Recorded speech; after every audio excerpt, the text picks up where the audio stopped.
Hello Jharkhand के सभी विद्यार्थियों, कैसे हैं आप लोग। आई होप कि आप लोग बहुत अच्छे होंगे। झारखंड ने क्लास 10वीं और 12वीं का मॉडल पेपर जारी कर दिया है और आज मैं इस वीडियो में आप लोगों के लिए हिंदी विषय कक्षा 10वीं का ऑब्जेक्टिव प्रश्न का प्रश्न उत्तर लेकर के आया हूं। तो चलिए शुरू करते हैं। इस मॉडल पेपर में कुछ प्रश्न जो हैं उसका उत्तर आंसर में गलत भी दिया हुआ है। वो क्वेश्चन जब आएंगे तो मैं आपको बता दूंगा। अभी चलिए हम लोग शुरू करते हैं। तो आपका जो प्रश्न है वो इस तरह से है।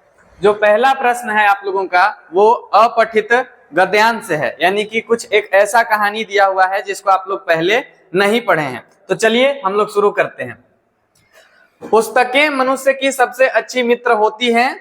वे हमें ज्ञान, प्रेरणा और मनोरंजन प्रदान करती हैं। पढ़ने की आदत न केवल हमारी शब्द संपदा को बढ़ाती है बल्कि हमारी सोच को भी गहराई देती हैं। आज के डिजिटल युग में लोग मोबाइल और कंप्यूटर पर अधिक समय बिताने लगे हैं, जिससे पढ़ने की आदत धीरे धीरे कम हो रही है। यदि हम प्रतिदिन थोड़ा समय पुस्तकों के साथ बिताएं तो यह हमारी मानसिक क्षमता को बढ़ाने में मदद करेगा और हमें जीवन में सही निर्णय लेने की क्षमता भी प्रदान करेगा। पढ़ने से हमारी कल्पना शक्ति का विकास होता है और हम नए विचारों को अपनाने के लिए तैयार रहते हैं। तो ये है आपका एक छोटा सा और बहुत ही आसान सा गद्यांश। अब चलिए इसका हम लोग प्रश्न देखते हैं। तो जो आपका पहला प्रश्न है वो ये बोला है कि पुस्तकों को मनुष्य का सबसे अच्छा मित्र क्यों कहा गया है। क्योंकि वे हमें धन देती हैं, या वे हमें ज्ञान, प्रेरणा और मनोरंजन देती हैं, वे यात्रा में साथ रहती हैं, या वे हमें खेल सिखाती हैं। तो इसका जो सही आंसर है वो ये है कि वे हमें ज्ञान, प्रेरणा और मनोरंजन देती हैं। आपका दूसरा सवाल है कि डिजिटल युग में पढ़ने की आदत कम होने का एक कारण क्या है। तो अभी हम लोगों ने ऊपर पढ़ा था कि लोग मनोरंजन के लिए केवल अखबार पढ़ना पसंद करते हैं, ये ऑप्शन नहीं है। अगला है लोग अपना अधिकतर समय मोबाइल और कंप्यूटर पर बिताने लगे हैं, यही इसका सही आंसर है। लोग पढ़ने की आदत कम कर रहे हैं धीरे धीरे, उसका यही रीजन है कि लोग आज के समय में मोबाइल और कंप्यूटर पे ज्यादा समय बिताते हैं, जैसे कि रील्स देखने में, यूट्यूब देखने में, फेसबुक देखने में, इंस्टाग्राम देखने में। इसी की वजह से लोग पढ़ने की आदत को कम करते जा रहे हैं। आपका जो अगला सवाल है वो ये है, प्रतिदिन पुस्तकों के साथ समय बिताने से क्या लाभ होता है। तो चलिए इसका ऑप्शन देखते हैं। मोबाइल के उपयोग में और निपुणता आती है, केवल कल्पना शक्ति कम होती है, जीवन में असामंजस्य की स्थिति बढ़ जाती है। तो इसका जो सही आंसर है, मानसिक क्षमता का विकास होता है और निर्णय लेने की योग्यता बढ़ती है। तो आपका जो है ऑप्शन नंबर फर्स्ट इसका सही है। चलिए अब हम लोग आगे बढ़ते हैं। आपका जो आगे का प्रश्न है वो कविता से है, यानी कि काव्यांश से। और ये भी एक ऐसा कविता है जो आपके किताब में नहीं दिया गया है, ये अलग से उठा करके दिया गया है।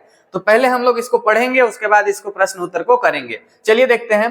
पर्वत कहता है शीश उठाकर। पर्वत क्या कहता है, कैसे कहता है, शीश उठाकर। क्या कहता है, तुम भी ऊंचे बन जाओ, तुम भी ऊंचे बन जाओ। सागर कहता है लहरा कर, यानी सागर लहरा करके कहता है कि मन में गहराई लाओ। मन में क्या लाओ, गहराई लाओ।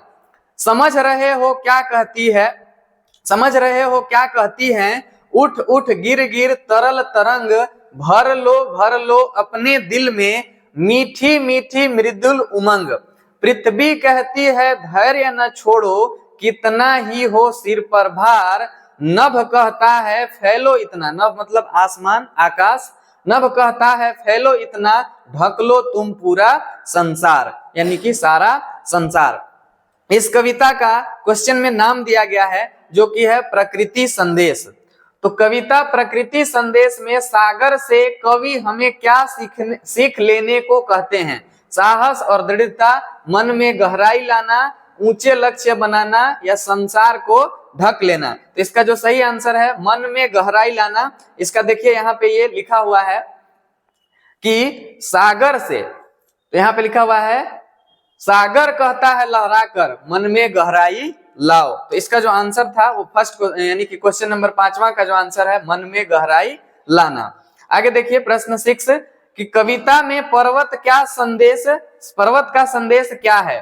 धैर्य रखना, मन को शांत रखना, ऊंचाई और महानता पाना, गहराई अपनाना। इसका जो सही आंसर है ऊंचाई और महानता पाना। ये भी यहाँ पे देखिए लिखा हुआ है कि पर्वत का संदेश क्या है, तो देखिए यहाँ पे लिखा हुआ है कि पर्वत कहता है शीश उठाकर तुम भी ऊंचे बन जाओ। तो इसका जो आंसर था ये रहा आपका आंसर कि कविता में पर्वत का संदेश क्या है, तो ऊंचाई और महानता पाना। चलिए अगला प्रश्न को देखते हैं। आपका 7वां प्रश्न है, सागर कहता है लहरा कर। यहाँ सागर किस गुण को अपनाने का संकेत देता है?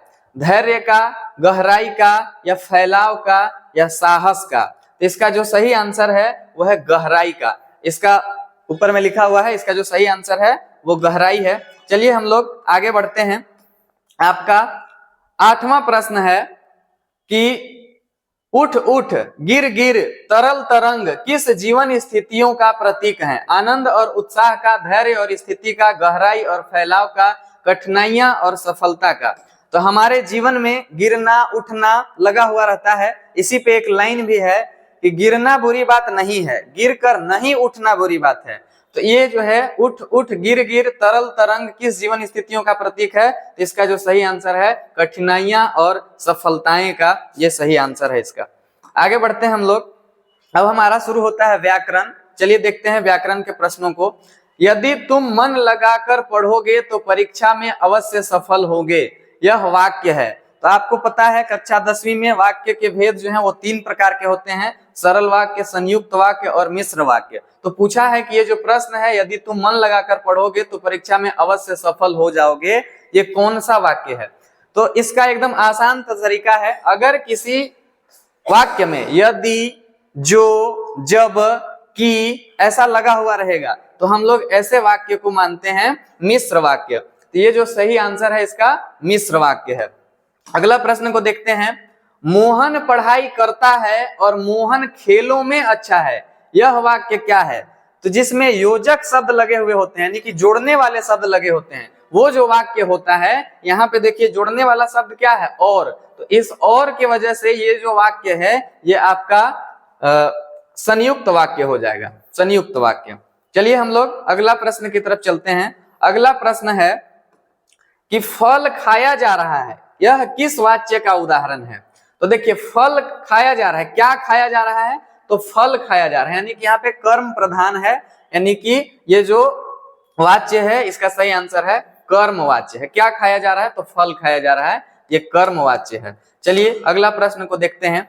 आकाश में बादल छाए हुए हैं, आकाश में बादल छाए हुए हैं, इसमें बादल कौन सा पद है? यानी कि बादल क्या है? संज्ञा है, क्रिया है, सर्वनाम है, या अवयव है?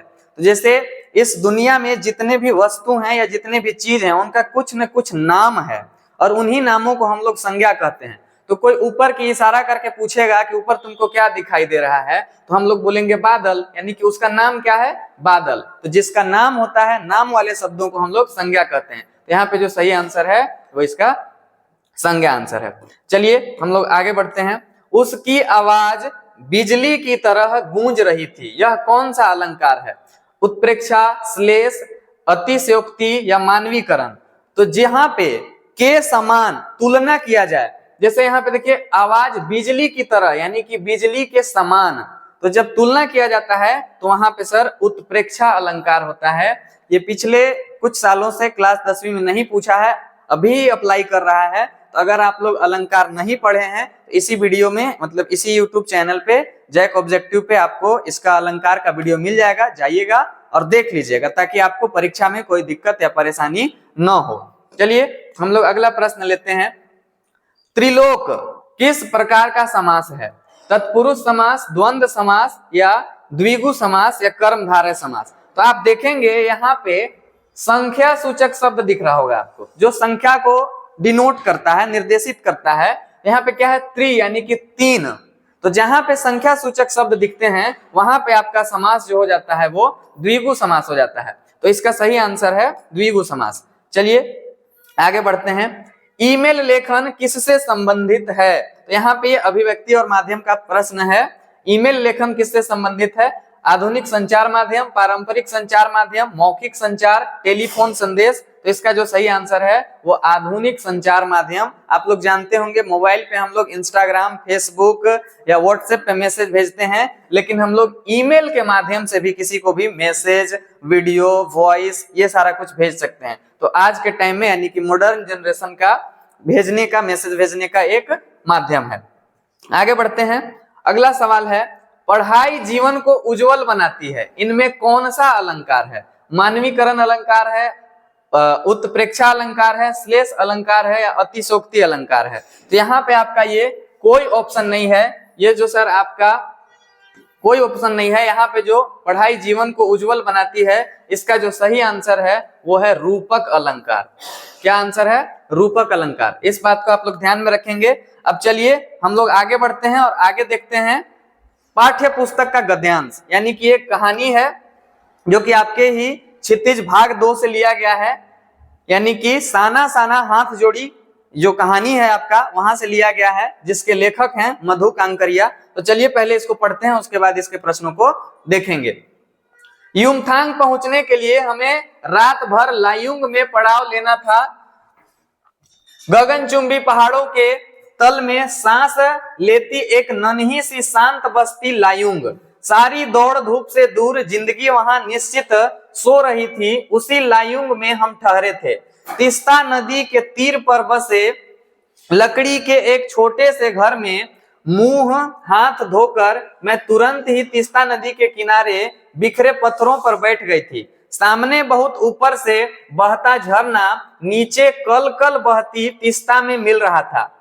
मध्यम मध्यम हवा बह रही थी, पेड़ पौधे झूम रहे थे, गहरे बादलों की परत ने चांद को ढक रखा था। बाहर परिंदे और लोग अपने घरों को लौट रहे थे। वातावरण में अद्भुत शांति थी। मंदिर की घंटियों सी, घुंघरुओं की रुनझुनाहट सी आंखें अनायास भर आई। तो ये आपका था गद्यांश जो आपका पाठ्य पुस्तक से लिया गया है।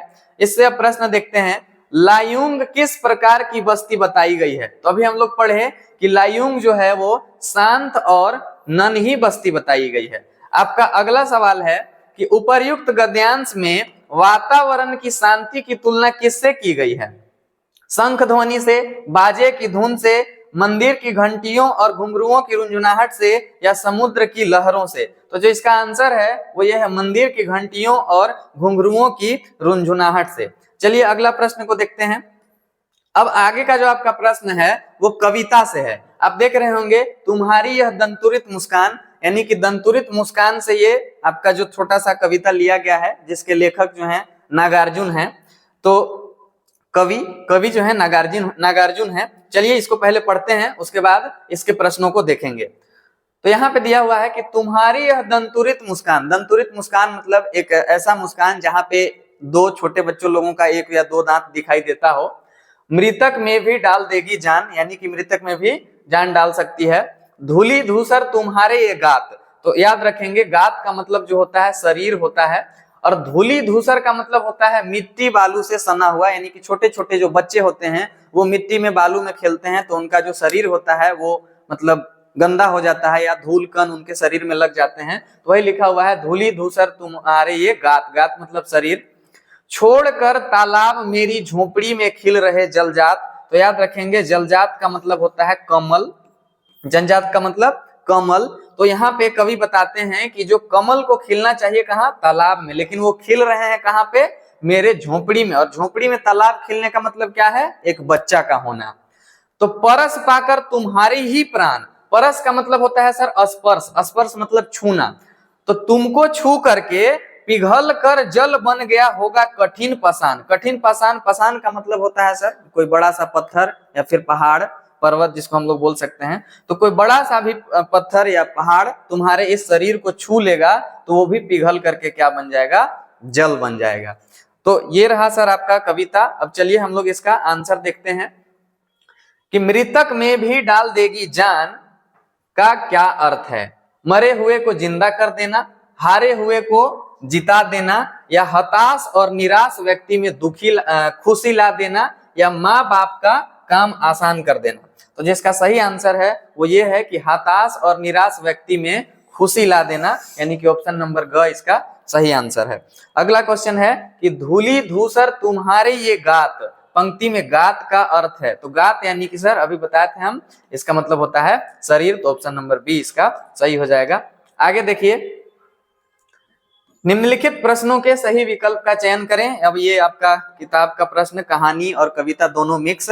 देखिए आपका 21वां प्रश्न, भोलानाथ किसको देखकर सिसकना भूल जाते थे?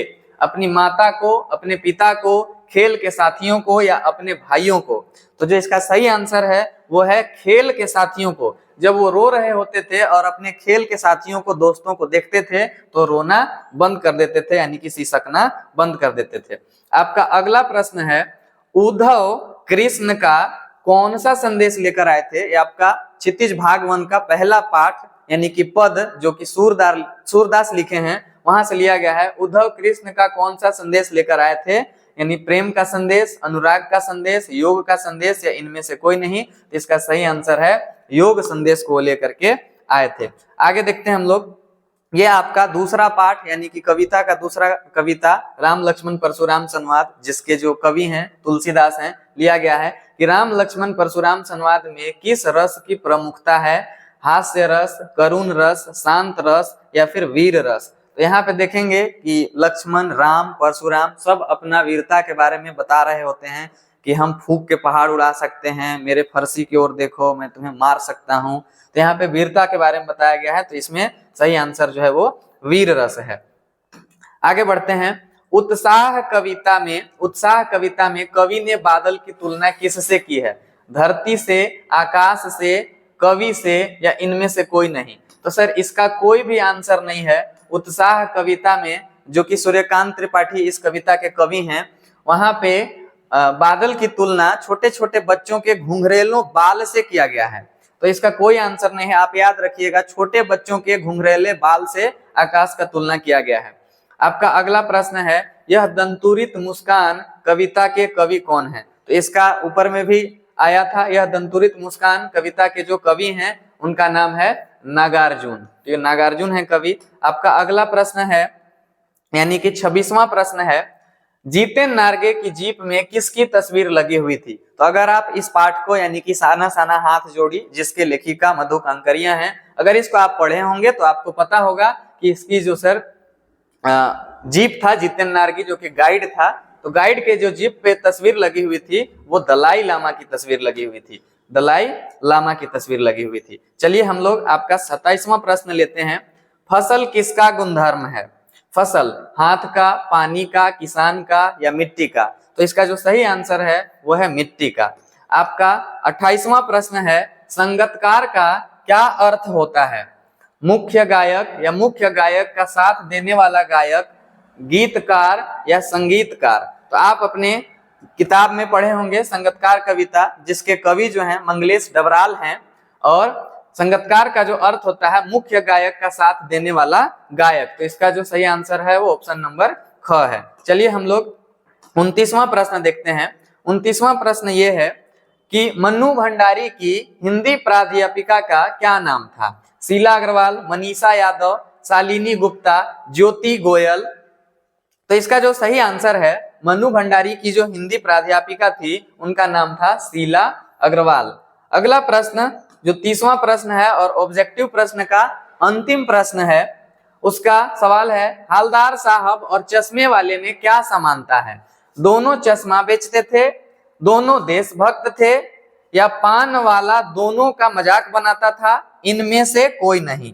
तो जो इसका सही आंसर है वो ये है कि हालदार साहब और चश्मे वाले दोनों देशभक्त थे।